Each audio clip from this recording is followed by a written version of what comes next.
J'ai eu l'insigne honneur d'être désigné par le président de la République, chef de l'État, le professeur Alpha Condé, pour aller lui représenter personnellement au prochain sommet de la francophonie qui se tiendra du 22 au 28 novembre prochain à Antananarivo, dans la capitale malgache. Donc, comme son nom l'indique, ce sommet va réunir tous les chefs d'État qui ont en commun le partage du français comme langue officielle, comme langue nationale ou comme langue de travail, et avec des pays observateurs. Vous n'êtes pas sans savoir que l'OIF, l'Organisation internationale de la francophonie, est une institution internationale qui compte aujourd'hui dans la sphère politique, dans la sphère scientifique, voire même dans la sphère stratégique mondiale. Donc que les chefs d'État de cette organisation prestigieuse se rencontrent dans un pays aussi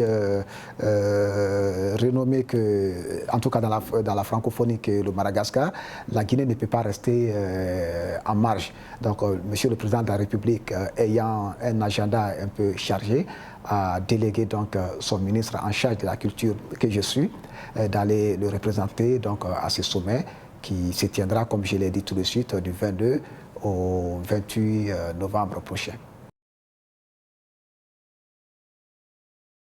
Ça apporte sur le plan de la visibilité de la Guinée. Je l'ai dit, le président Alpha Condé l'a toujours dit, ce slogan n'est pas un slogan vain, que son souci ou sa vision, c'est d'assurer le retour de la Guinée dans le concert des nations. Il l'a si bien formulé en disant la Guinée is back. Maintenant, Guinée is back, ce slogan ne peut se traduire dans le concret que si la Guinée est effectivement présente là où les décisions d'ordre, en tout cas qui ont une certaine portée au niveau mondial, se prennent. Et parmi ces décisions aujourd'hui qui influencent la politique internationale, il y a des décisions qui sont prises au sein de la francophonie.